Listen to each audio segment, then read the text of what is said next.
Hello, everyone, and welcome to a session on polarization on a world scale in the age of globalization. This is an important topic, one that has received enormous attention, continues to receive enormous attention, considering a number of important elections from the days to the European Parliament elections. So we have a topic significant for the entire world, not just one country. The other reason this topic of polarization today is because of the war, which is, as it has been ruled by the International Court of Justice, a genocide war. In Israel, the conventional military force, namely the Israeli IDF, has been carrying out a war against civilians, mostly in Gaza, but also in the West Bank. That society, of course, highly polarized, an apartheid society. So polarization is that particular conflict, which has been going on since Hamas did attack Israeli civilians in an unprovoked attack, obviously, given the history, reasons of resistance in pursuit of freedom for Palestinians. Nevertheless, that's been going on since October 7th, and it has not stopped. So that has reverberations across the globe, including in the Western world, where there have been mass protests. Now, polarization, for our purposes, I'm going to focus on social and political polarization, is defined as the discord that exists in a society when a group of people in that society feels it is unfairly and unjustly marginalized, and the or group of people then express discontent with the status quo, with the establishment, with the institutional structure, most importantly, the state. The fact is that the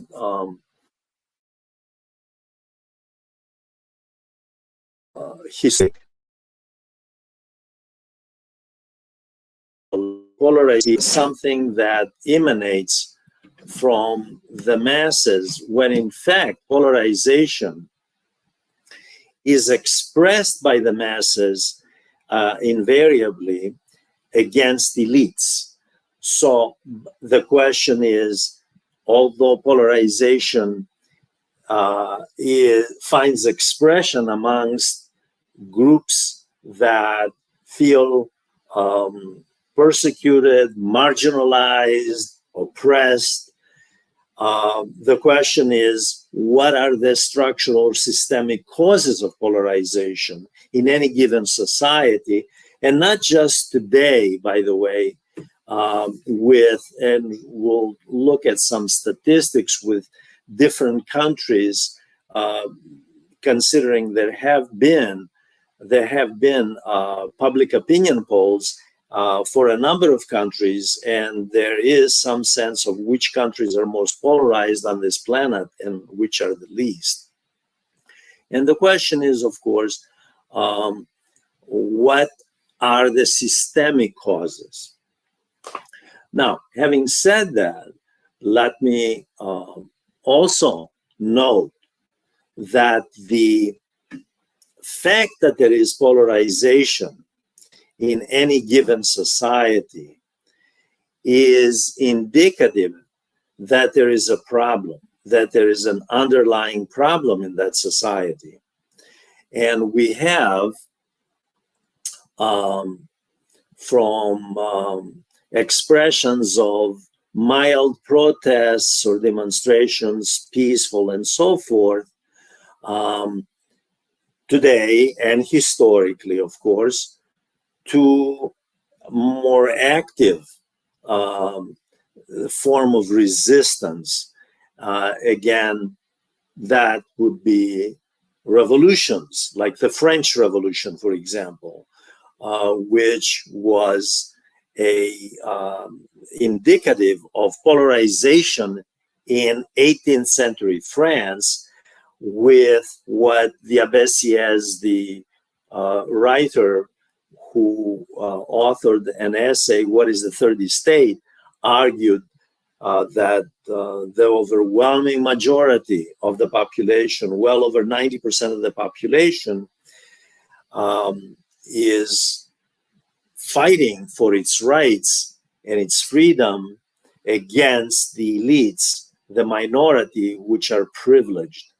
Basically, that formula that the Abbé established for the French Revolution in a highly polarized society, because you can't get more polarized than in a country that's undergoing a revolution, a social revolution, like the French Revolution, by the way. So the polarization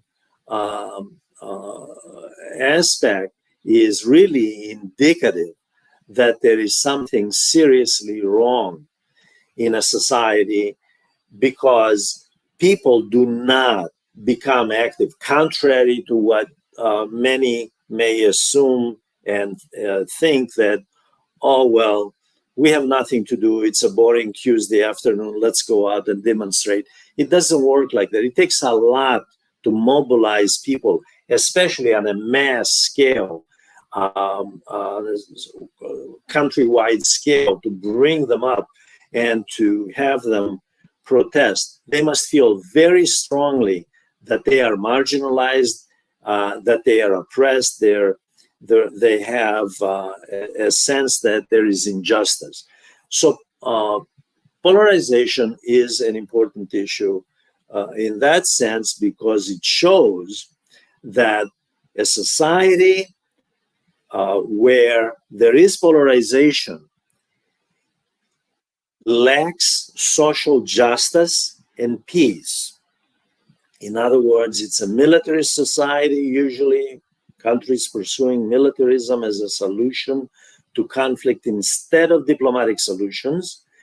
And domestically, there is a sense that social justice does not extend to the entire population, because the privileged elites deny it to the vast majority of the population. Now, this is more or less as an introduction to this, or a preface to this topic, I should say. I should point out, by the way, that there have been many articles, scholarly journal articles, newspaper articles, as well as videos like this one, for example, about the topic of polarization, especially in the era of globalization, in which we have been during the neoliberal model that has been in place from the late 1970s in Chile and Great Britain, then in the 1980s, the United States, and then gradually encompassing most of the world in one form or another. There has been quite a bit of literature and people who go out and read some of these articles, or books, or watch a video on YouTube or whatever other source there is, will find out that the vast majority, at least from my research, the vast majority of the literature and the video and the audio material on this really focuses not on the structural causes of polarization in each given country and globally, as we'll see today, for example, but rather they focus on two elements which are fine as far as they go, but they don't really cover the entire picture. They don't explain fully what's going on. One of the things they focus on is the cult of personality. They focus on a specific individual, namely a leader of a government, like Trump or Biden or Narendra Modi, for example, in India, or Viktor Orban in Hungary, when President of Brazil, Jair Bolsonaro, was in office, they focused on him. They focus on specific individuals and argue that that individual, that one person, and the policies they adopt, of course, is the reason for polarization. And that's fine as far as it goes, but it doesn't go far enough, as we'll see. Because polarization transcends the cult of personality. It transcends any one individual, because those individuals represent tangible interests of elites. The second focus, again, for the overwhelming majority of the scholarly literature, the newspaper, magazine articles, online stuff that there is, including videos, is, well, polarization exists because there is a conservative versus liberal divide. There is this dichotomy. We have to address that. And that's what the essence of the problem is. When in fact, as we will see today, that is another rather superficial means of analyzing this much more complex problem of polarization in any given society. And by the way, in each society, the dynamics of polarization, the causes of polarization, are different. They're different in India, where the Hindu majority government of Prime Minister Modi is using, for example, religion and the Muslim minority community against that community to mobilize politically the majority, and as a distraction while polarizing the country, of course, while polarizing India, as a distraction from the neoliberal policies that that government is adopting to benefit the wealthiest capitalists in the country, the most powerful capitalists in the country. I won't mention the names, as well as foreign corporations.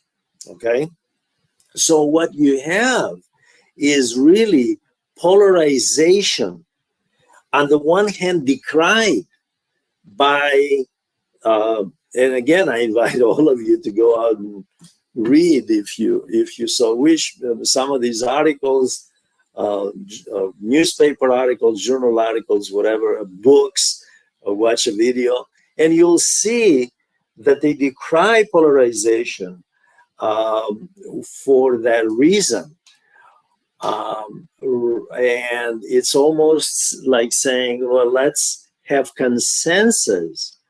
Consensus for what? It's not almost, it is saying that really the underlying intent is not have polarization, let's have consensus behind the neoliberal model. Well, The fact is that polarization is important from my point of view, and that of a handful of scholars. They're not that many, but there are a number of them worldwide, from Asia to the West, who decry polarization because of its larger implications in society. Polarization necessarily entails the decline of liberal democracy, the decline of social justice, and the path toward authoritarianism. And that is the crux of this. So, what we are going to do today is very briefly look at how this complex topic, which on the surface, and I regret to say the surface, is some of the really, I regret to say this because I'm a former, I was in higher education for more than 3 decades, and it's really sad to see colleagues from some of the best universities in Europe, as well as in the from Harvard in the United States, from Harvard to the University of California and so forth, San Francisco State University, Texas, and so forth, argue basically about polarization as though it's really cult of personality and the liberal conservative divide, and that's it, and point out that, well, we just have to address some of the stuff on the surface, some of the areas of discord in society. And they usually, by the way, blame the media, and especially the social media, rather than looking at the neoliberal model systemically as a whole, of which the media, the mass media, I agree entirely, as well as the social media, these are multi-trillion-dollar operations, as people know, are an integral part of this. And of course, they contribute to polarization, but they reflect that model. It's not that they came from another planet and they're doing something entirely on their own for the sake of alien being. Whatever they are doing because they are an integral part of the elite, of the hegemonic culture and the elite structure, the institutional structure, and serve that structure. Now, I want to point out that there has been a lot of literature about media and religion as sources of polarization. Now, there's no doubt that religion historically has been a source of discord, a source of separation amongst people of different faiths, without a doubt. The Crusades, for example, that the Europeans undertook in the Holy Land are a good example of that. Even the Catholic Crusades going into Byzantium and sacking Constantinople, of course, which was Orthodox. They were Christians, but they were Orthodox Christians. That's another example of that. There's no doubt that religion has been used, and it filters down, of course, to the masses by the elites as a source of polarization. And there's no doubt that religion to this day, if we look at what is happening in Israel with the war, the genocide war against the people, the Palestinian people, that religion is in fact wrongly, but it is in fact used. Okay, and the same thing we encounter in India, where they try to use Hinduism, the political the dominant political party, the majority party, is using religion. In the United States, they use the Christian fundamental, the conservative GOP, the GOP meaning the Republican Party, the Grand Old Party. They use religion there. In Europe, here in Europe, they use religion in a number of countries on hot issues that they regard as the source of polarization, which here in Europe, of course, for the right wing, it's the migrants coming in from the south here, from Africa, and from the Middle East and from Asia. So religion really historically has been used in that regard. This doesn't mean that religion in and of itself is a source of polarization, but elites, political elites especially, have used it toward a specific goal opportunistically, and that's important. That's important to point out. Now, having mentioned religion, let me just point out, as a historian, of course, I can tell you that polarization has existed throughout history, from the dawn of civilization in Mesopotamia, modern-day Iraq, by the way, which was the first civilization on this planet 5,000 years ago, a bit more than that. From the first civilization in Mesopotamia, the present, there has been polarization because it's built in to the social and political structure. The political structure reflects the division of labor and private property and the hierarchy of society. The fact that society has been hierarchical during civilization, because before civilization we have to accept the archaeologists and the anthropologists and the prehistorian view that the before civilization, before the state, before military, before private property, there was a sense of community when human beings were hunters of animals and food gatherers, and there was a greater sense of community, and the division of labor and the hierarchy that we see both in gender and class doesn't exist. Although there are scholars who argue that there was some form of hierarchy, but not to the level that we have it refined and defined in detail with gradations, levels of hierarchy once the state is established and institutions around the state, built around the state and the private sector.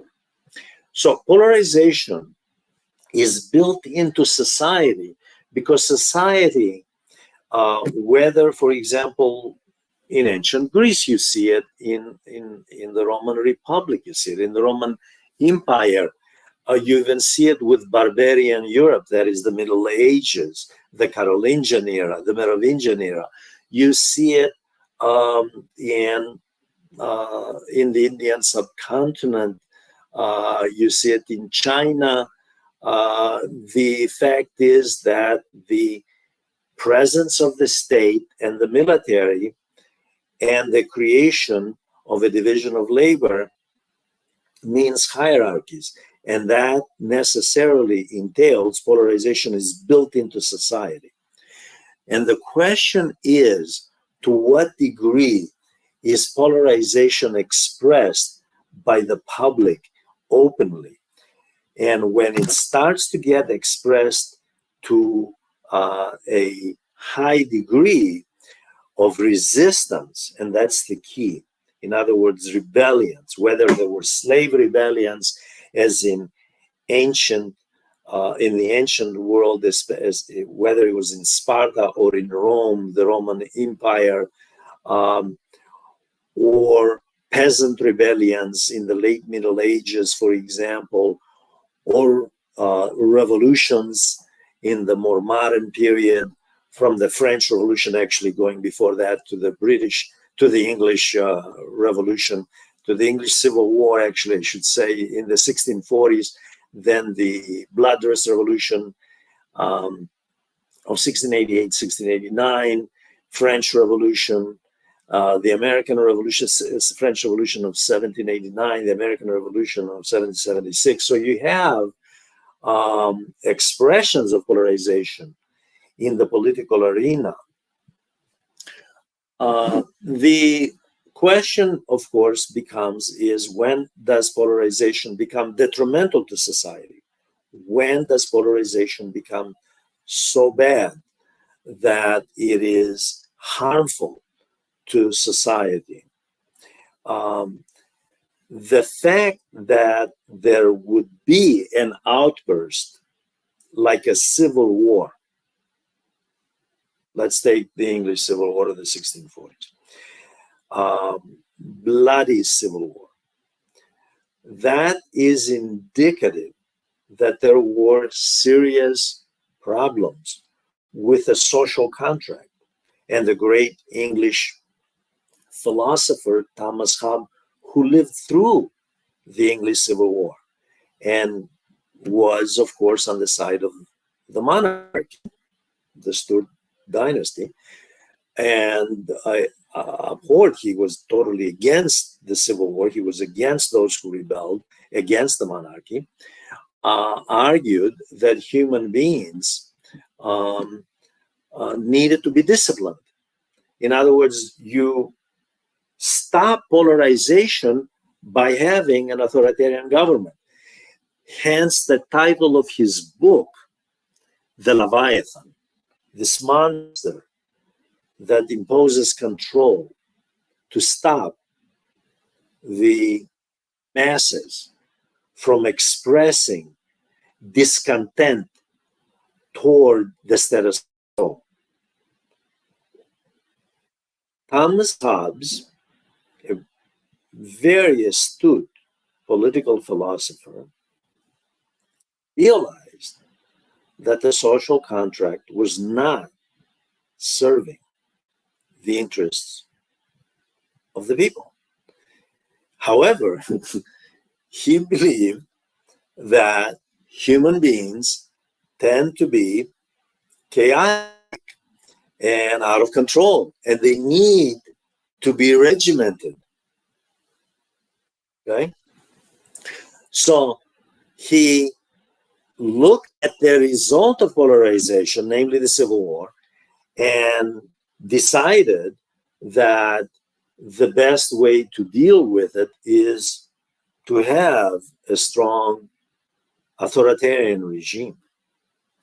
Now, at the time, in his defense, I'm not defending him, but in his defense, theoretically, that is, in the middle of the 17th century, there was no such thing as liberal democracy. Actually, the father of liberalism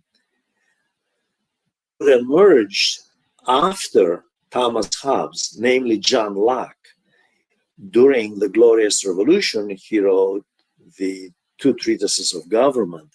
So he is the father of the political philosophy of liberalism. And he was against Hobbes, by the way, rejected the assumptions that Hobbes made about a polarized society and blamed the elites for polarization. He did not blame the people. In fact, he argued that the people have the right to rebel if they are oppressed. And the question arose, how would someone know when to undertake a revolution? And John Locke's answer was, they would know because they're impacted. That's when people, common sense, right? People will know when they're oppressed, when they're marginalized, when they're deprived of social justice. So the first political philosopher to make the case for revolution was not Marx, Karl Marx and Friedrich Engels, but rather a liberal, John Locke, England, long before Marx, long before Engels. Now we have polarization in society as we move forward with the Industrial Revolution, because the social structure, the division of labor changes, and there is a division, there is a rise of the working class, and we'll discuss this in a different segment, in a different session, on the rise of the gig economy today, and we'll go back to look at how the rise of the working class movement begins with the first industrial revolution in England in the 18th century. But what we have is, with the division of labor as a result of the industrialization of England and then Europe, the United States, and then Japan, what we have is the working class developing what the great English scholar E.P. Thompson writes was the working class consciousness that emerges. The working class consciousness emerges because there was an industrial revolution. And surprisingly, or not so at all, really, it starts in England because they were the country, that's the first country that had an industrial revolution. So the rise of a working class movement and the rise of a working class consciousness is in England because England had the industrial revolution. It was not in China, it was not in Brazil, it was nowhere except in England, because that's where the industrial revolution was. So polarization starts when the workers demand unionization, solidarity, and they realize what it took them a while to realize who the enemy was. At first, the enemy was the machine itself, by the way. So the Luddites began to attack the machines. But they realized who the enemy was. It was the people that they were working with, their employers, the capitalist class, that deprived them of a decent wage, a living wage, a wage that allowed them to live beyond the subsistence level, what they called in the early 19th century a wage beyond the subsistence wage. In other words, enough for you to live on it, and just enough to be strong enough to come to work, and not to have any hope for upward mobility, although upward mobility does take place with the Industrial Revolution. The reason we have middle class is because of the Industrial Revolution, by the way. So polarization is built into the structure, and it's built into, and it's directly impacted by the political economy and the nature of the political economy. As the political economy changes from industrial capitalism in the 18th century to finance capitalism in the late 19th century, to financialization of the economy today under neoliberalism, which is basically speculating on the market, speculating on the stock market, betting on the stock market, and really valuing wealth on the basis and the well-being of a country's economy on the basis of that speculative value. Okay, that is important because it impacts all of society. It's not just confined, its impact is not confined just to the capitalist class, but to the entire society across the board. It impacts the middle class, it impacts the working class, it impacts the living standards of the working class, it impacts whether they will have, and their progeny, that is their children, will have the opportunity to move out of the working class through education, go into the middle class, have a better life for themselves. This is an important point that I'll come to as I end this session in a little bit, but namely the perception about the prospects of a group of people in society for its future, and how that impacts their own awareness, their consciousness as a group, and what they can do to have a better chance. And also that goes to the core of whether they feel that they're marginalized in a polarized society where very few are privileged. Despite the rhetoric, by the way, that there is democracy, that there is equality, theoretically, right, from the French Revolution evolving down to the present, theoretically, most societies promise, theoretically only, equality, freedom, democracy. In reality, though, people, as John Locke, the English philosopher, pointed out, know how the political economy impacts them. They know whether they and their progeny, their children, their grandchildren, have better prospect to live a better life. So polarization enters into the equation there. So you have a polarized society when there is a perception that the prospects for a better life are gone.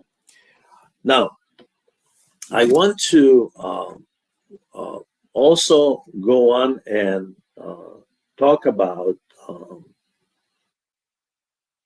divisions in societies, and start with, as I pointed out already, with some data that has been advanced about what countries are most polarized. Historically, at least in the last couple of 100 years, it was just assumed by the West, of course, by the West, that polarization was something that was the domain of the global South, what we used to call during the Cold War the Third World. The polarization is not something that has anything to do with the advanced capitalist countries, right? The Western plus Japan, Australia, New Zealand, right? It's the global South. They have the problem with polarization. Never mind that the reason that they had polarization to begin with was because the global South was subjected to colonization, semi-colonies, colonies, semi-colonies, economic zones of influence, commercial zones of influence. Even China, as I've mentioned in a previous video, was carved up from the first Opium War in 1838 all the way down to the Maoist revolution in the 1940s by the great powers from China, from Russia, Japan, US, and the Western Europeans carved up China into commercial zones of influence. They drew up the map of the Middle East. The mess in Palestine is because the Europeans, by the way, are the ones, primarily the French and the British, drew up that map. So you have basically the polarization that the West goes, well, look, they're polarized. Yes, because they did not come to Europe and to the West and colonize the West and exploit the resources of the West. The West went there to the global South to exploit labor and natural resources of the global South. Of course, there's polarization. They co-opted an elite group that cooperated with them, and the rest, the vast majority, whether in the Indian subcontinent or throughout the continent of Africa or in Latin America, the rest, mostly workers. Very small middle class. When you look at the statistics on the size of the middle class in the global South, historically, okay, versus the size of the middle class in the Western countries, what you see is a sizable middle class in the Western countries, in the advanced capitalist countries, very small middle class, what is called the comprador bourgeoisie. In other words, a dependent middle capitalist class linked in the global South, linked its fortunes, linked to the West, to the core countries, to the metropolis, right? So what you have here is obviously much less polarization in the Western world, in the advanced capitalist countries, because there is a middle class that cushions between the elites and the working class. Hence, the consensus catalyst works. When you look at the statistics in the global South, you don't have much of a middle class. You have very few people who are wealthy, corrupt government linked to the West historically, which the West corrupted, of course.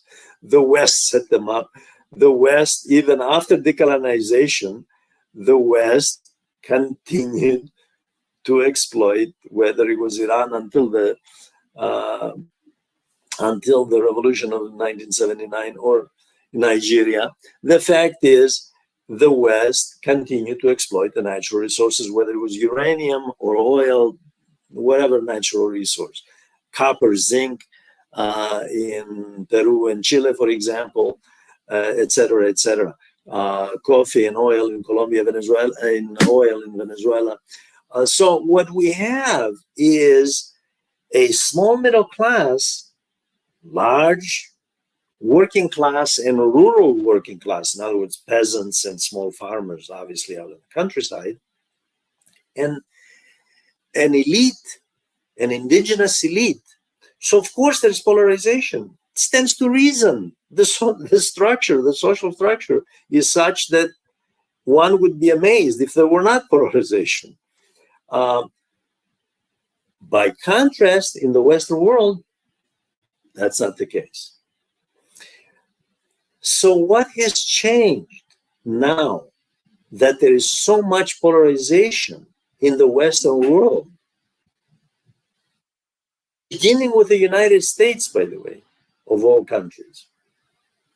And it's not just Trump, by the way. Let's not fall into the trap of the cult of personality. Trump was a product, is a product of the American capitalist system. His father was a wealthy individual investor in real estate, passed down some of that inheritance to Donald Trump. The man worked within, as he candidly stated in 2016, the first time he ran for president. He worked within the system. When they asked him, why did you do this? This sounds crooked. Why did you do that? That sounds crooked. He said, if you don't like all of this, change the law.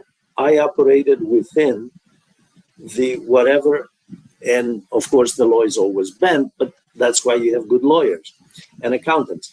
The fact is that the Donald Trump, whether it's Donald Trump, it doesn't matter, by the way, or Modi in India, and we'll talk about him too, or Bolsonaro in Brazil until recently.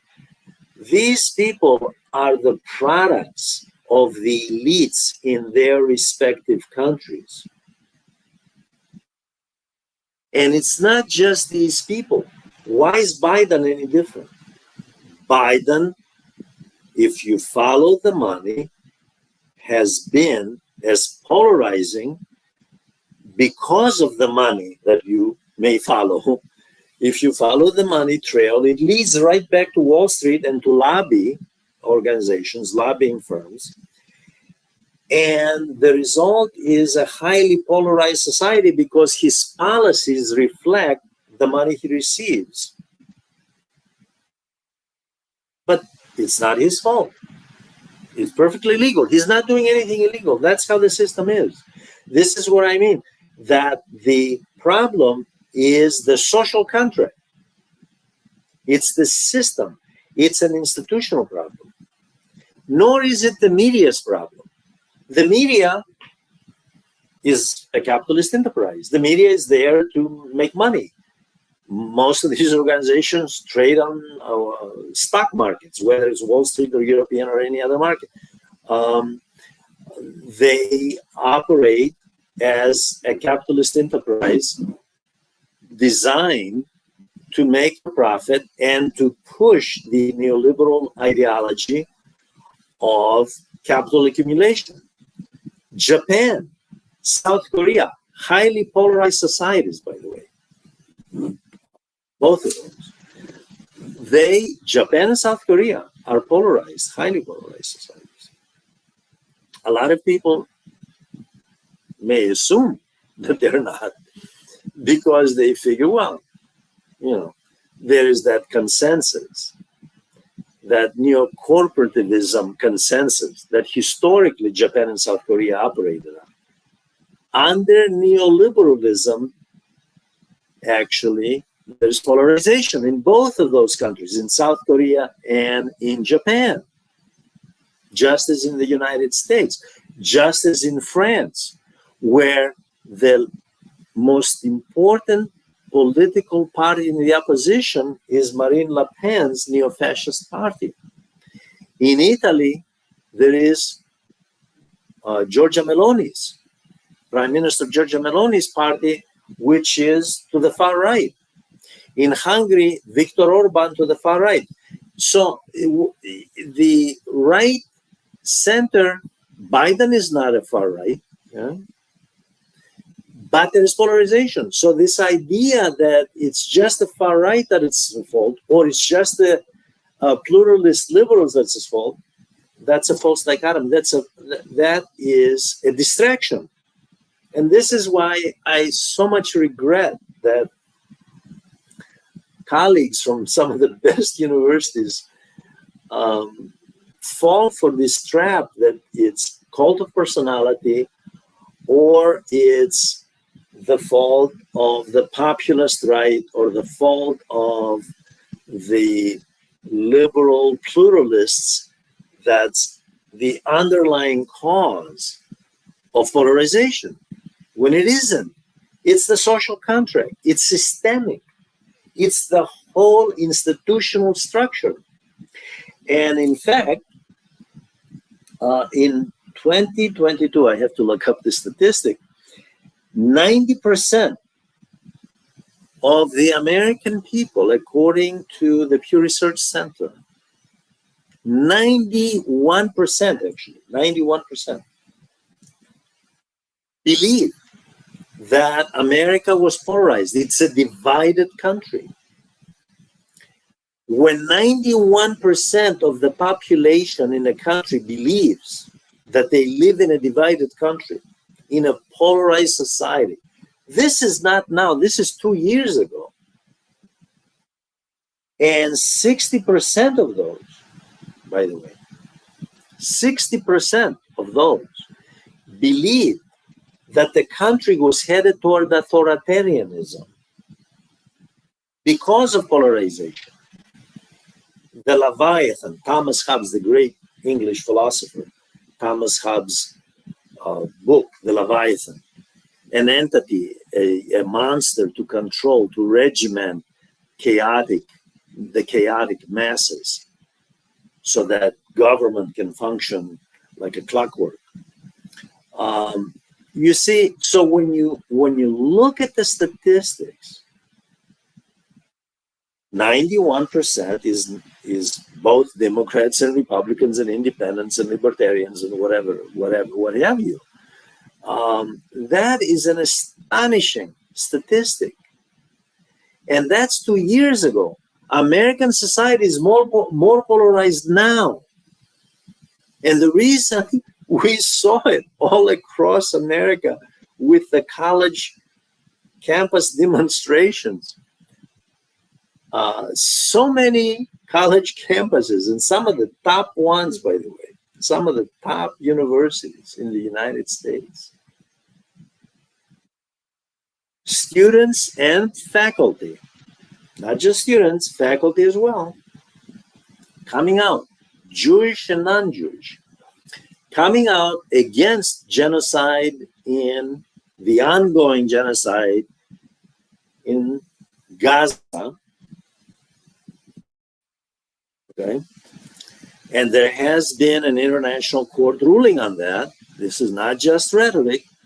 There has been, regardless of whether Israel and the United States accept the term genocide, that's their problem, and regardless of whether they're going to punish the international court and undermine the rule of law globally and send a signal down the road to the next country that comes up for on charges before the court. If they want to do that, if they want to go down that road, and the reason I'm mentioning this, by the way, is because in that same public opinion poll, where 91% of the population says we live in a polarized country, that a large percentage of that population believe that they had lost confidence in the institutions of the country, both public and private, by the way. We should not assume that it's just that because the media, the mass media and politicians always try to distract people. It's just the government. And within the government, just those specific people. Well, actually, it's the entire institutional structure. And the public opinion polls indicate that the people are not dumb. They're aware of that. They have lack of faith in everything from media to Wall Street. So there is to colleges and universities, to everything, which, by the way, there have been scandals with them. And the way they continue to handle, sadly, I've been reading, astoundingly, I've been reading that some of these top universities have refused to confer degrees to graduates. And companies have refused to hire college graduates who exercise their First Amendment right, namely freedom of expression, in favor of peace, by the way. Stop killing children. If that's wrong, if someone who demonstrates against war is wrong, then that means we have lost the moral compass in society. And this goes back to the value system that is in question when polarization enters the picture. The value system is at the core when society is polarized and a group of people over here, marginalized, feel that the privileged few will not allow the rest of the population upward mobility, a good living, a good standard of living, prospects for a better life for themselves and their children and their grandchildren. That's a sad commentary. And then they turn around and they punish everyone from college graduates. These are college kids in their late teens, early 20s, who go out and do what? They're idealistic. They're supposed to be idealistic. They're young. And they should be idealistic, because there's nothing wrong with peace, by the way. If there's something wrong with peace, then there's something wrong with the world. If it's wrong to say stop killing innocent civilians, there's really something seriously wrong with the world. That is why we have polarization. And because people realize that the elites are trying to marginalize everything, including freedom of thought. It's not just that they want mechanical obedience to the status quo. They want ideological obedience. They want complete obedience, like we're back in the interwar period, in the totalitarian era. or in the 1950s, in the McCarthyist period in the United States, when people had to look over their shoulders, they were concerned about whether they would lose their jobs because some relative may have been a member of the Communist Party, which was perfectly legal, by the way. And besides, it was a non-entity in the United States. That's the most absurd thing, that it was a non-entity. It was hardly a threat to anyone. But in any event, so polarization really exists because there is a fundamental recognition on the part of a large group of people, or a smaller group of people, if you will, that there is lack of social justice, lack of peace and harmony, and above all, the prospect for a better tomorrow, so that people can have a better tomorrow. Because I think that no matter how much that George Wilhelm Hegel, the great German philosopher, has been criticized, there is this linear view based on Christianity, of course. There is this view that things are going to get better, that there is this idea of that we will have progress, that things will get better. And it's an enlightenment-based view, that the enlightenment view of progress, that we can solve our problems through reason. Polarization suggests that reason is out of the window. There is the enlightenment-based principles, rationalist principles of reason and freedom and liberty and democracy have been diminished, and we're on the road to an authoritarian path. I do want to point out, by the way, that some societies are less polarized than others. And we can understand this. For example, China.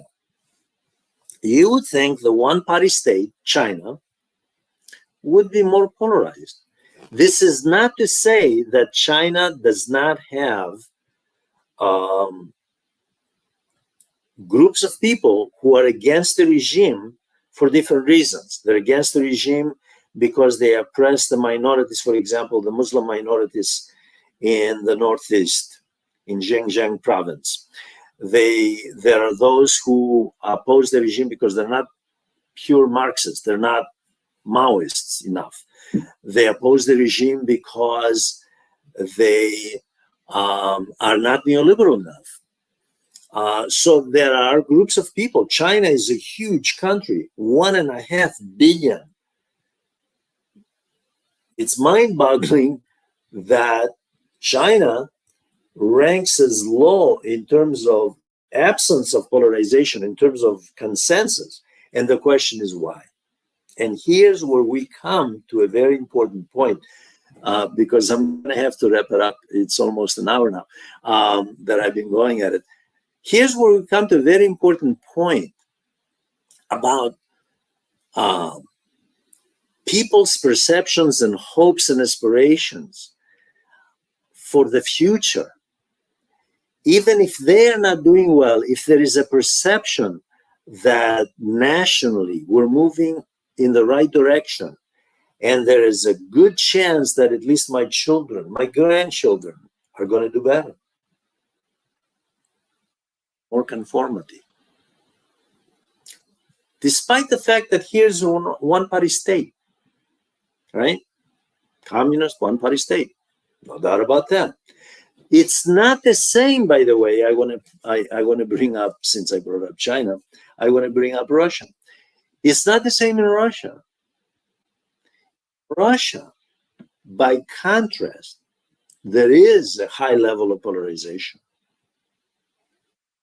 much more regimentation, much more authoritarian measures, especially by this regime, regardless of whether it's foreign policy, with regard to its security zone along the West, in other words, Ukraine. We'll leave that aside. We've talked about it in previous sessions. Regardless of that issue, the fact is there are in Russia people who are nostalgic about the old system where there was a social safety net and they had a sense of stability and security. You know, they weren't wealthy, but there was some stability.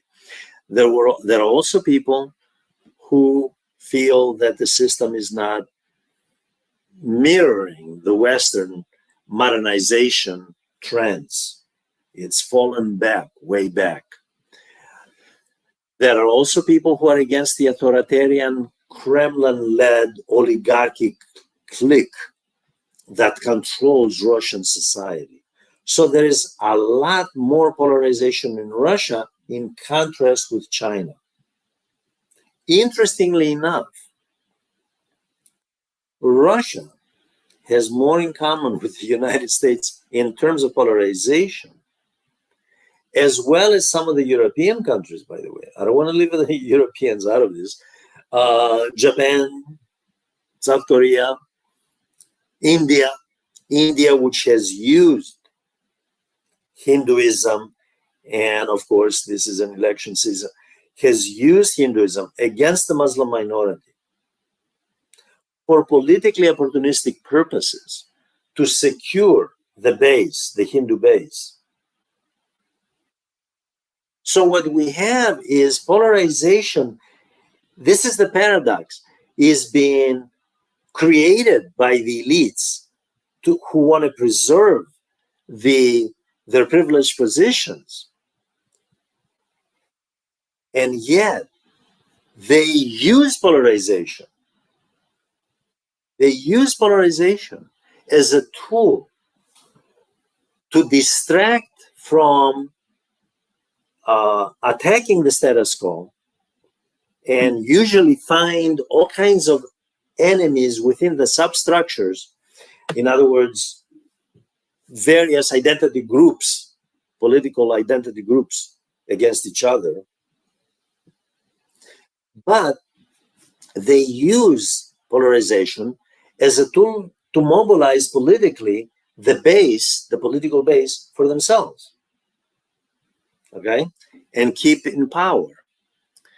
So polarization is reproduced by the elites for contradictory reasons. Where this is headed is very interesting, because at some point, when there will be, not if there will be, but there will definitely be a very deep recession, much deeper than what happened in 2008, and comparable to what happened in the 1930s during the Great Depression. When that happens, and social polarization reaches the extreme limits, that will mean that people will express their discontent, popular discontent, out in the streets against the political regime. And at that point, it's either going to be full-blown dictatorship, authoritarianism, full-blown, a police state, in other words, comparable to what happened in the 1930s and interwar here, in the 1920s, 1930s and interwar Europe. In other words, comparable to what happened there. Or there will have to be a different road, chosen. It's not inevitable that one or the other has to happen, by the way. The United States could have gone the route of Hitler. It did not. It went the route of Keynesian economics and democracy, liberal democracy, progressive democracy, under FDR. Because FDR and Hitler came to office in January 1933. Hitler and Roosevelt came to office at the same time, the same month. The United States, they diverged. The United States remained committed to traditional, progressive, Enlightenment era values of equality, freedom, expanding the working class, expanding the middle class, providing some social safety nets and social development. That's one route. they chose. All of that broke down when the neoliberal model was introduced by Reagan in the United States. It was introduced by Thatcher a couple of years before that in England, and then the world gradually in the 1980s and early 1990s. So the test for society being polarized is going to be economic contraction on a world scale, because the economy is interconnected. We live in a one world economy. Money has no flag. Money is global, and there's one world division of labor. The fact is that the impact will be global, and there may be a domino effect. So we await to see. The last thing I want to say, of course, again, because it's happening right now, and I would be remiss in not mentioning this. Polarization is also caused by wars. As I've stated in passing, civil war is the ultimate expression of, obviously, polarization. Whether it was the civil war I mentioned, England, but the United States had a civil war. Spain had a civil war. China, Russia, Greece, a number of countries have had civil wars. So civil war is the ultimate expression of polarization. However, wars, which have been used historically from ancient times, from the times of the Peloponnesian Wars between the Athenians and the Spartans to the present, wars have been used for profit and to temporarily bring society together under the status quo, to serve the status quo, to have them conform. In other words, to diminish polarization. So war and social justice, the absence of social justice and the presence of war, I hesitate to say war is a way of life, or as Jimmy Carter pointed out a number of years ago, I think it was about 8 years ago or so, the United States has been at war for most of its history. War is a way of life. The great American historian William Epplewhite Williams from the University of Wisconsin had written a book during the Vietnam War, Empire is a Way of Life, about the history of the United States from its founding to the Vietnam War. Well, it's actually war is a way of life. War is a way of life is itself polarizing. It unifies because people have to rally under the flag. And it seems natural. You feel like a traitor if you don't. On the other hand, war is a way of life is really indicative of the moral compass of a society and the social contract under which it operates. And that's something that people have to think about. Is that the kind of society people want? One where there's an absence of social justice and perpetual war? Those are important issues to contemplate. And whether polarization seems perfectly natural, that it flows from there. Of course, if you have absence of social justice and intermittent wars, why wouldn't there be polarization? I thank you very much for listening. We would appreciate all of your comments. By all means, leave us comments, anything you want to ask. I read them and I reply. Thank you very much. I appreciate it. Thank you.